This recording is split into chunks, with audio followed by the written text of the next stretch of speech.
আসসালামু আলাইকুম। যারা সৌদি প্রবাসী আছেন তাদের উদ্দেশ্য করে এই ভিডিওটা।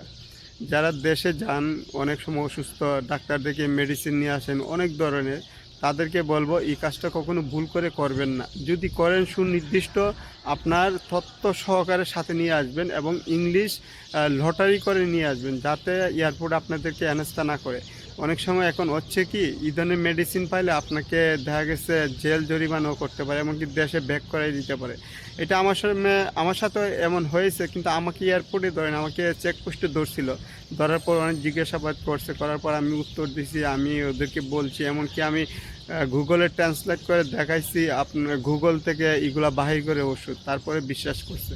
তো আপনাদেরকে এটা বলার উদ্দেশ্য একটাই, অনেক প্রবাসী ইদানিং এই ধরনের মেডিসিনে ধরা গায়ে জেল জরিমানা হইতাছে। ওরা অনেক সৌদি পুলিশ তো আপনারা জানেন, অনেকেই দেখা গেছে এগুলো জানে না আসলে মেডিসিনটা কিসের জন্য। আর এদেরকে বোঝানি অনেক টাফ। এই জন্য বলছি আপনার একটু সতর্ক অবলম্বন করবেন, কারণ আপনার একটা ওষুধ আপনার জীবনের জন্য কান্না হতে পারে। ভালো থাকবেন।